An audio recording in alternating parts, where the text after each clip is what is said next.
Good evening, everyone, and welcome to all of you. And in this session, I'm going to explain antonym set 7 from 26 to 50, and these words have been taken from Objective General English, Dr. R.S. Agarwal. Now, the very first question is underhand. Underhand means something that is done clandestinely, secretly. The way of doing something clandestinely, secretly is called underhand. It is adjective in itself. यह अपने आप में adjective होता है. Cruel adjective है, quite भी adjective है, secret adjective है, ओपन एडजेक्टिव है और क्वाइट का आंसर आप लोगों को देना है. जी आप सभी जल्दी जल्दी अपना आंसर कमेंट करें. अंडर हैंड मीन्स होता है गुप्त. मैं बता दिया था something that is private, something that is not open is called under hand. It means cruel, क्रूर. क्रूएल मीन्स निर्दयी. क्वाइट शांत, शांत. सीक्रेट गुप्त. साइनो हो जाएगा. ओपन खुला हुआ, खुला हुआ या सबके सामने एकदम समक्ष. ओपन. तो अंडर हैंड का एंटोनिम ओपन होगा. अब यहाँ आपसे एडवर्ब पूछा जा रहा है. जी एडजेक्टिव है, इसमें हम एल वाई लगा देंगे तो यह एडवर्ब ऑफ मैनर बन जाएगा. Now move to the next and it is 27 here and the word is neat. Neat शब्द जो है एडजेक्टिव का काम करता है. स्लॉपी एडजेक्टिव है, फ्रैग्रेंट एडजेक्टिव है, स्प्रूस एडजेक्टिव है, प्रोडिगल एडजेक्टिव है. नीट मीन्स होता है साफ सुथरा, क्लीन, बिल्कुल एकदम स्वच्छ. स्लॉपी बेढंगा, स्लॉपी बेढंगा खासकर पोशाक के लिए प्रयोग होता है, नीट का और स्लॉपी दोनों का. तो स्लॉपी मीन्स बेढंगा, स्लॉपी मीन्स गंदा.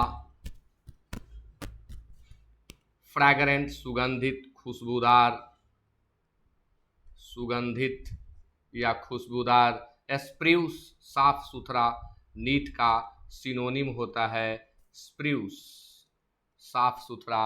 और प्रोडिगल अपव्ययी, अपव्ययी. अब यहाँ देखना है नीट के लिए हम क्या दें. तो बिल्कुल आपका आंसर 27 का ए होगा, sloppy. Now move to the next. It is 28 here and the word is terse. Terse शब्द जो है एडजेक्टिव का काम करता है. Something that is compact, something that is brief is called terse.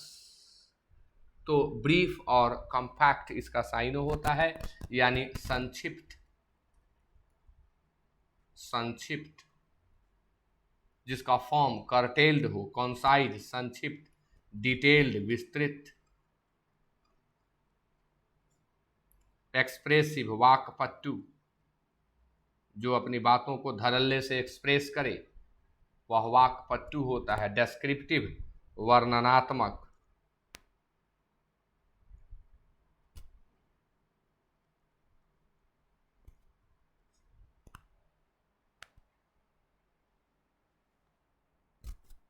तो टर्स के लिए हम यहाँ पर डिटेल्ड दें कि हम यहाँ पर डेस्क्रिप्टिव दें.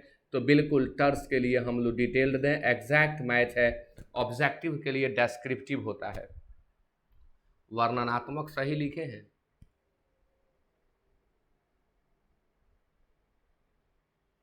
हाँ सही है, डाउट हो जाता है इसी पर रुके हुए थे. It is 29 here and the word is illustrious. Illustrious something और someone who is known to all. Illustrious means adjective का काम करेगा. अंत में ओ यू एस लिए हुए है. सभी एडजेक्टिव ही हैं जितने यहाँ दिख रहे हैं. अच्छा ये दूसरे शब्द में का रह गया है, हटा नहीं है. तो इलुस्ट्रस जो है मशहूर के अर्थ में यूज होता है. अनएडुकेटेड, अशिक्षित, अशिक्षित. अनसिविलाइज्ड, गंवार, असभ्य. अनइंटेलिजेंट, मंद. जो इंटेलिजेंट नहीं है, अननोन, अनजान। तो शानदार और मशहूर के अर्थ में हम इलुस्ट्रस का प्रयोग करते हैं और तब हमारा आंसर अननोन हो जाएगा। Now move to the next and it is 30 here and it is passel. ये सभी तो अच्छा ऐड किया है मैंने। पैसल हल्का रंग के लिए यह यूज होता है। पैसल जो है एडजेक्टिव है, हल्का के अर्थ में यूज होता है। हल्का पीला के लिए भी हम पैस्टल का यूज करते हैं, हल्का बादामी के लिए भी हम पैस्टल का यूज करते हैं। वहाँ कलर के नेम में आता है तो नाउन बन जाता है, और यहाँ एडजेक्टिव का काम कर रहा है क्योंकि सारे शब्द जो हैं ये यहाँ एडजेक्टिव दिख रहे हैं। एडजेक्टिव के रूप में लिखें तो हल्का लिखें, नाउन के रूप में लिखेंगे तो हल्का पीले रंग का या बादामी रंग का हो जाएगा। अर्बन शहरी, जिसका एंटोनिम रूरल होता है। डेलिकेट नाजुक, ब्राइट चमकीला। अब हल्के रंग के लिए पैस्टल का प्रयोग करते हैं और जो काफ़ी चमक वाला हो उसे ब्राइट कहते हैं। स्वीट मीठा, स्वीट मीन्स मधुर। अब डेलिकेट का नाउन पूछा गया है जी, आप सभी आंसर दें। डेलिकेट का जब आप नाउन बनाएंगे तो यह हो जाएगा डेलिकेसी। डेलिकेसी, डेलिकेट का जब नाउन बनाएंगे तो यह डेलिकेसी हो जाएगा, नाजुकता। It is 31 here and the word is lethal. Lethal means होता है जानलेवा, यानी यह एडजेक्टिव होगा। एडजेक्टिव जानलेवा, हानिकारक, प्राणघातक। सेफ सुरक्षित, जिसमें किसी तरह का खतरा न हो, कोई जोखिम न हो। प्लेफुल क्रीड़ात्मक, क्रीड़ात्मक क्रीड़ा में लगा हुआ। वीरुलेंट हानिकारक, वीरुलेंट हानिकारक। फॉरगिविंग क्षमाशील, क्षमाशील। तो हमें लेथल जानलेवा के लिए एंटोनिम देना है। बिल्कुल सही जवाब दे रहे हैं आप सभी। 31 का आंसर ए होगा। Now it is 32 here and the word is encourage. You know encourage अपने आप में वर्ब है, वार्म वर्ब है। अब वार्म तो एडजेक्टिव का काम भी करता है। डिस्करेज वर्ब है, डैम्पेन वर्ब है, डिसअप्रूव वर्ब है। तो एनकरेज मीन्स होता है प्रोत्साहित करना। एनकरेज मीन्स बढ़ावा देना, प्रमोट करना किसी चीज़ को, किसी व्यक्ति को आगे बढ़ने के लिए प्रेरित करना, प्रोत्साहित करना या बढ़ावा देना। वार्म अप, वार्म मीन्स होता है तैयार करना, यानी प्रयास करके किसी को तैयार कराना वार्म अप है। तो वार्म मीन्स होता है तैयार कराना, वार्म भर्ब का काम करेगा तब ऐसे। वार्म मीन्स गर्म, एडजेक्टिव हो जाएगा। डिस्करेज मीन्स होता है हतोत्साहित करना, एग्जैक्ट यही होगा, हतोत्साहित करना। डैम्पेन भी वही है, हतोत्साहित करना, निरुत्साहित करना। डिसअप्रूव मीन्स होता है अस्वीकार कर देना, अस्वीकार करना। अब समस्या आती है कि डैम्पेन का यूज करें कि डिस्करेज का, तो एनकरेज के लिए एग्जैक्ट मैच एंटोनिम में डिस्करेज होगा। यदि ऑप्शन में डिस्करेज नहीं होता तो हम डैम्पेन का प्रयोग करते। किसी के हिम्मत, किसी के हौसले को ख़त्म कर देना डिस्करेज है, और वही काम डैम्पेन भी करता है। दोनों नहीं देना चाहिए, लेखक ने दिया है, फिर भी हम डिस्करेज को सेलेक्ट करेंगे और डैम्पेन को इग्नोर करेंगे। Now it is 33 here and the word is innocence. Innocence means होता है मासूमियत, निर्दोषता, यानी यह क्या होगा, एब्स्ट्रैक्ट नाउन होगा।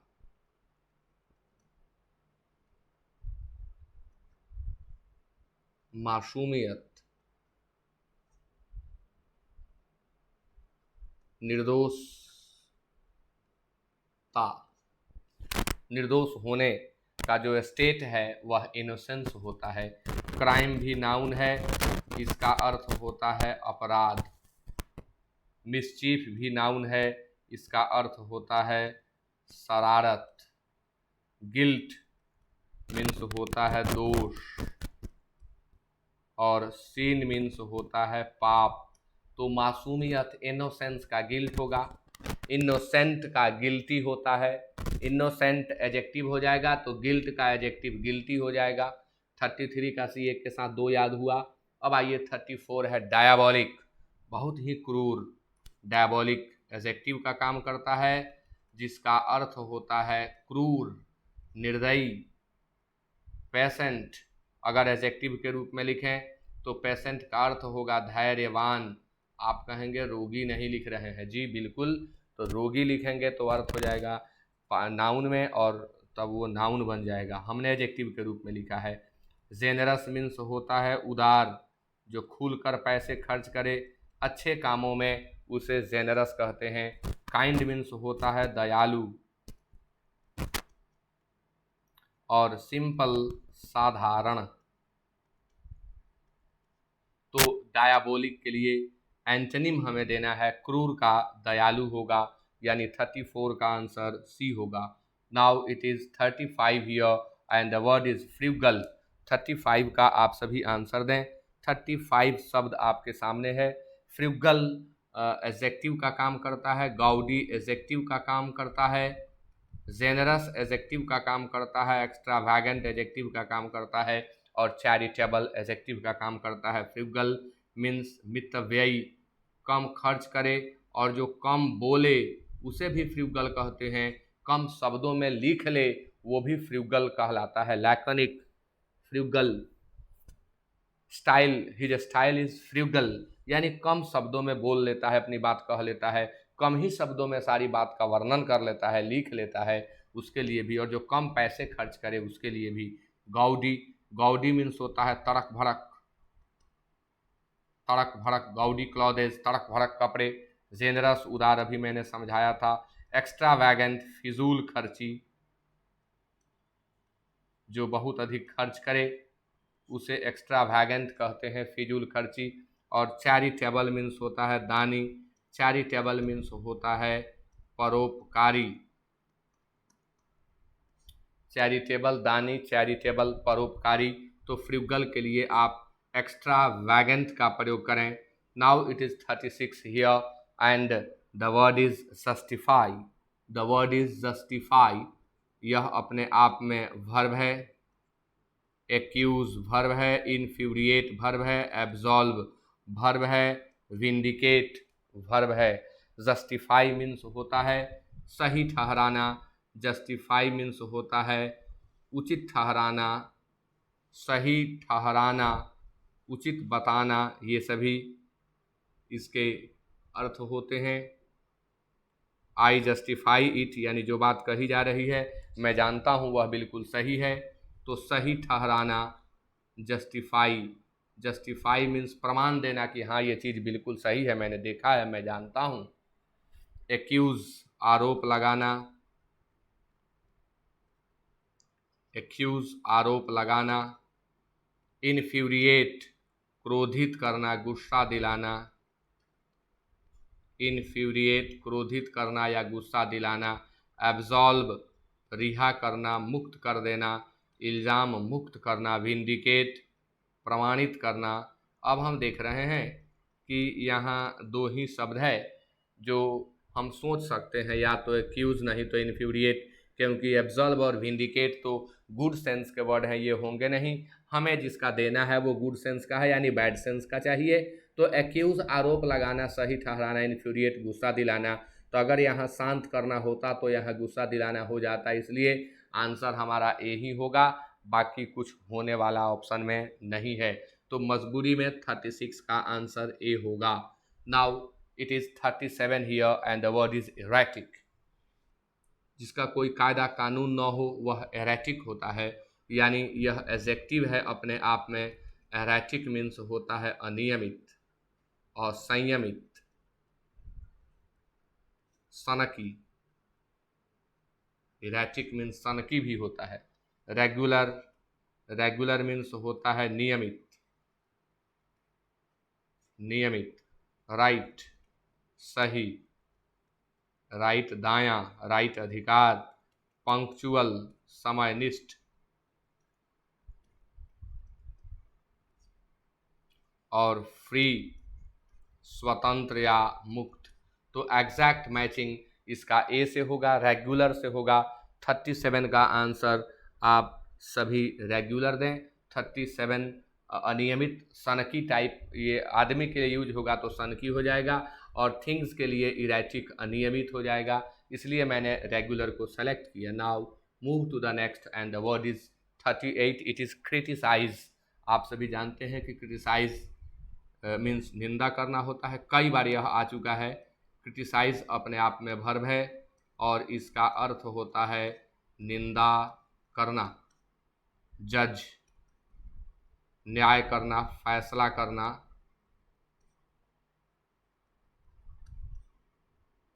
एप्रिसिएट सराहना करना, प्रशंसा करना, तारीफ करना। फ्लैटर चापलूसी करना, चापलूसी करना, बटरिंग करना। और एनालाइज विश्लेषण करना या विश्लेषित करना। तो निंदा करना का सराहना करना एंटोनिम होगा, यानी 38 का आंसर भी होगा जी। Move to the next, it is 39 here and the word is monologue. Monologue means होता है एक संवादी या एकाकी, एक प्रसंग वाला, यानी यह एजेक्टिव है। डायलॉग एजेक्टिव है। प्रोलॉग, प्रोलॉग, प्रोलॉग, मिस्टेक कर रहे थे ना। मोनोलॉग ये सभी नाउन है।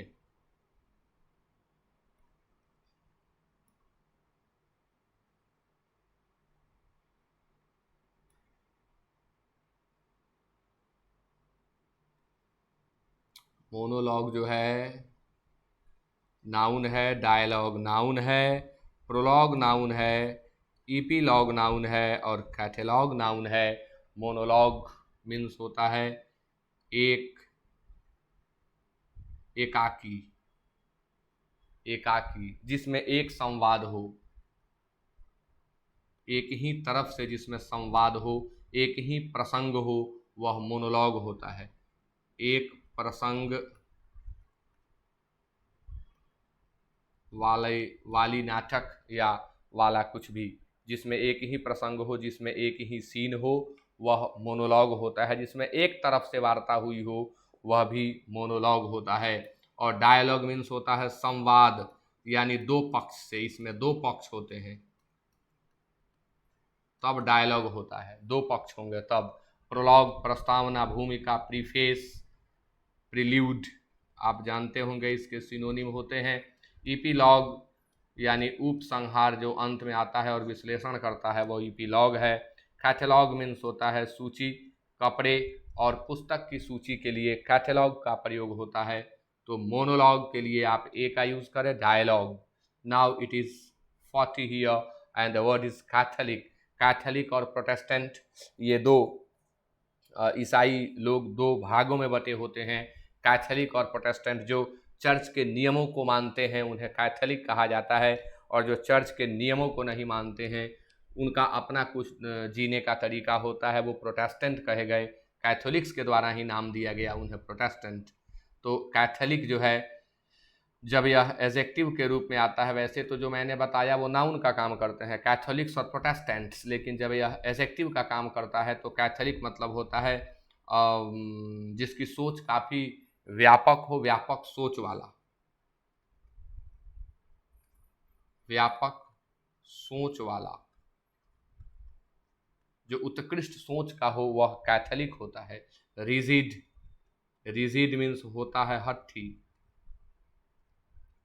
ऑर्थोडॉक्स रूढ़िवादी,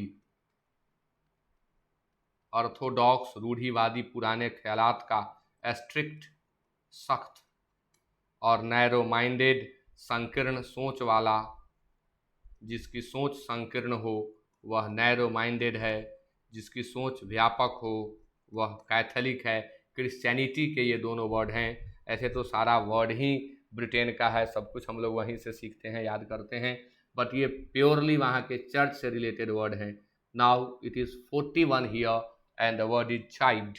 चाइल्ड वर्ब का काम करता है और इसका अर्थ होता है डांटना, रेब्यूक, रेप्रिमांड, टेक टू टास्क। इसके सिनोनिम होते हैं। प्रेज मीन्स प्रशंसा करना, अब डांटने के लिए भी, निंदा करने के लिए, दोनों के लिए ही आप प्रेज का, अगर निंदा करना आए तब भी प्रेज हो जाता है उसका एंटो, और डांटना फटकारना आए तब भी उसका एंटो प्रेज हो जाता है। फियर नाउन के रूप में यूज करेंगे तो भय, वर्ब के रूप में यूज करेंगे तो डरना। क्रिटिसाइज अभी पिछले वर्ड के रूप में, पिछले क्वेश्चन के रूप में आपने देखा था, निंदा करना। और फ्लैटर भी आ चुका है, चापलूसी करना, फ्लैटर, चापलूसी करना। Move to the next, it is 42 here and the word is uncouth. Uncouth means होता है असभ्य, यह एजेक्टिव का काम करता है। क्रूड एजेक्टिव है, ऑकवर्ड एजेक्टिव है, कॉटियस एजेक्टिव है, और मूवमेंट जो है वो नाउन है, मूवमेंट नाउन है। तो अनकाउथ मीन्स होता है असभ्य, जिसमें मैनर ना हो, जिसमें पॉलिश ना हो, वह अनकाउथ होता है, उदंड टाइप का। क्रूड मीन्स होता है कच्चा, और क्रूड का कभी कभी अर्थ अश्लील भी हो जाता है, क्रूड का अर्थ कभी कभी अश्लील होता है। ऑकवर्ड मीन्स होता है भद्दा, बेढंगा। कॉटियस मीन्स होता है विनम्र, जो जेंटिल हो। और मूवमेंट नाउन का काम करता है, मूवमेंट मीन्स आंदोलन, या मूवमेंट मीन्स गति। तो अनखाउथ के लिए हम किसका यूज करें, तो बिल्कुल हम कॉटियस का यूज करेंगे, विनम्र का। Now it is 43 here and the word is blemish. Blemish शब्द प्रिजर्व, प्यूरिफाई, यानी यहाँ पर ये वर्ब का काम कर रहा है, ये नाउन का भी काम करता है, तब इसका अर्थ धब्बा या कलंक हो जाता है। और ब्लेमिश मीन्स होता है लांछन लगाना, लांछन लगाना, किसी के इमेज पर को खराब करना, कीचड़ उछालना किसी के चरित्र पर, ये सभी ब्लेमिश के अर्थ होते हैं। प्रिजर्व वर्ब का काम करेगा। संरक्षित करना यानी डीके होने से बचा लेना प्रिजर्व कहलाता है। संरक्षित करना, सुरक्षित रख लेना फॉर फ्यूचर यूज को हम प्रिजर्व कहते हैं। प्यूरिफाई विशुद्ध करना, शुद्ध करना, परिष्कृत करना, तो हम लिखते हैं शुद्ध करना, दाग मुक्त करना, लांछन मुक्त करना, यानी आंसर बी होगा। डिफेक्ट, डिफेक्ट मीन्स होता है कमी, और वर्ब का काम करेगा तो कमी आना, कमी आना। और टार्निश मीन्स होता है बिगाड़ना, और छवि बिगाड़ने में इसका प्रयोग होता है। लोग कहते हैं don't try to tarnish my image, मेरी छवि बिगाड़ने की कोशिश मत करो। तो 43 का आंसर बी होगा। आगे बढ़ते हुए प्रश्न आपके सामने 44 है, और रिलीजियस, इसकी चर्चा पहले हो चुकी है। रिलीजियस एजेक्टिव है, रेपिटिशन है इस शब्द का। अथेइस्टिक है, इमोरल है, सेक्युलर है, और सीनफुल है। रिलीजियस मीन्स होता है धार्मिक, किसी एक धर्म का, किसी विशेष धर्म का जो हो उसे रिलीजियस कहते हैं। अथेइस्टिक नास्तिक, अब नास्तिकवादी कहें या नास्तिक कहें, अथेइस्ट का एजेक्टिव बनाते हैं तो अथेइस्टिक हो जाता है। इमोरल भ्रष्ट, इमोरल अनैतिक, जिसमें नैतिकता नाम की कोई चीज़ ना हो, चरित्र नाम का कोई चीज़ ना हो, वह इमोरल कहलाता है। सेक्युलर धर्मनिरपेक्ष, जहाँ सभी धर्मों को बराबर हक प्राप्त होता है, वहाँ सेक्युलर शब्द का यूज होता है, जैसे इंडिया सेक्युलर कंट्री कहा जाता है। सीनफुल पाप युक्त, पाप युक्त कर्म, तो सीनफुल एक्टिविटी पाप युक्त। अब पापी कहेंगे तो भी चलेगा, लेकिन एजेक्टिव के रूप में। पापी नाउन भी होता है, और उस समय हमें सीनर कहना होता है जब नाउन होता है तो रिलीजियस के लिए आप सेक्युलर का प्रयोग करें। Now it is 45 here and the word is reprisal. Reprisal शब्द जो है नाउन होता है, आंसर दें आप सभी। रिलीफ नाउन होता है, फॉरगिवनेस नाउन होता है, एग्जेम्पशन नाउन होता है, रिलैक्सेशन नाउन होता है। तो रिप्राइजल मीन्स होगा प्रतिशोध, प्रतिकार, बदला। रिप्राइजल प्रतिशोध, प्रतिकार, बदला। रिलीफ राहत, फॉरगिवनेस क्षमा, एग्जेम्पशन, अब एग्जेम्प्ट वर्ब से नाउन बनाते हैं आप, तो यह एग्जेम्पशन हो जाता है। एग्जेम्पशन मीन्स होता है छूट, एग्जेम्पशन मीन्स होता है माफ़ी। जैसे शुल्क को माफ़ कर दिया जाए तो let the fee B exempted, तो फ़ी को एग्जेम्प्ट कर दिया जाता है, एक्सेस चार्ज वगैरह एग्जेम्प्ट किए जाते हैं। रिलैक्सेशन मीन्स भी छूट होता है, यानी थोड़ी ढील दे देना, थोड़ी रियायत दे देना रिलैक्सेशन है। तो रेप्राइजल में प्रतिशोध लेते हैं हम, प्रतिशोध वाला काम है यह, और फॉरगिवनेस हम क्षमा कर देते हैं। तो ये दोनों स्टेट को दर्शाते हैं। 45 का आंसर भी होगा। It is 46 here and the word is discrepancy. Discrepancy है उसमें, यानी बोलता है कुछ और करता है कुछ और, यानी उसमें डिस्क्रिपेंसी है। तो डिस्क्रिपेंसी हिंदी में कहें विसंगति, यानी यह नाउन है शब्द, CY लिया है। विसंगति, विसंगति मीन्स क्या होता है भाई, समानता की कमी, एक समान न होना विसंगति है। वेरिएंस भी वही चीज है, विसंगति कहें, बदलाव कहें, परिवर्तन कहें, वैरी शब्द से नाउन बनता है वेरिएंस। इनएप्रोप्रिएट, अनुपयुक्त, जो उपयुक्त न हो वह इनएप्रोप्रिएट है। कंसिस्टेंसी, एक रूपता, समरूपता, स्थिरता, एक रूप में कायम होना, स्थिरता। और इनकंसिस्टेंसी, अस्थिरता, अएकात्मकता, अस्थिरता। तो हमें विसंगति, मैंने कहा ना, कहता है कुछ करता है कुछ, यानी उसके कथनी और करनी में विसंगति है, यानी डिस्क्रिपेंसी है, और उसका दोनों एक ही जैसा है, यानी उसमें कंसिस्टेंसी है। 46 का आंसर सी होगा। Now it is 47 and the word is friend. Friend means सबको मालूम है कि यह नाउन होता है, राइवल नाउन होता है, अक्वेंटेंस नाउन होता है, फो नाउन होता है, कॉम्पिटिटर नाउन होता है, फ्रेंड मीन्स मित्र होता है, राइवल मीन्स प्रतिद्वंदी होता है, प्रतिद्वंदी, और अक्वेंटेंस मीन्स परिचय, कभी कभी इसका प्रयोग परिचित के अर्थ में भी करते हैं। फो मीन्स शत्रु होता है, दुश्मन होता है, और कॉम्पिटिटर मीन्स भी होता है प्रतिद्वंदी। प्रतिद्वंदी को दुश्मन शत्रु न समझें, शत्रु अलग है और प्रतिद्वंदी अलग है। प्रतिद्वंदी हमारा मित्र भी हो सकता है, होता भी है। प्रतिद्वंदी मतलब हम दोनों सेम काम में हैं, बाजार में हैं, दोनों का किराना का दुकान है, तो एक दूसरे के हम प्रतिद्वंदी हैं। दो आदमी एक ही व्यवसाय में लगे हुए हैं, एक दूसरे को कॉम्पीट कर रहे हैं, यानी एक दूसरे के कॉम्पिटिटर हैं, but they may be good friends too, वे अच्छे दोस्त भी हो सकते हैं। इसलिए फ्रेंड का कॉम्पिटिटर, राइवल कॉम्पिटिटर कभी ना लिखें, फ्रेंड का फो लिखें, एनिमी लिखें। It is 48 here and the word is diverge. Diverge अपने आप में वर्ब होता है, रिपल्स वर्ब होता है, कन्वर्ज वर्ब होता है, रिसर्च वर्ब होता है, कॉन्स्ट्रिक्ट वर्ब होता है। तो डाइवर्ज मतलब होता है विभिन्न दिशाओं में फैल जाना, विभिन्न दिशाओं में फैल जाना, रिपल्स दूर हटाना, अलग करना, आकर्षित न करना रिपल्स है। कन्वर्ज मतलब होता है एक दिशा की ओर अग्रसर होना, एक दिशा की ओर आना।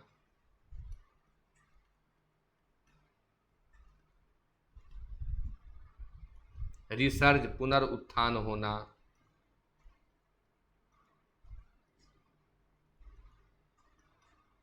और कॉन्स्ट्रिक्ट नियंत्रित करना, सीमित करना, पाबंद लगाना। डाइवर्ज का कन्वर्ज होगा, आप लोग साइंस में पढ़ते होंगे, डाइवर्जेंस और convergence. Now it is 49 and the word is allure. Allure means होता है लुभा लेना, आकर्षित कर लेना, यह अपने आप में वर्ब है। लुभाना, आकर्षित करना, ललचाना, एल्योर।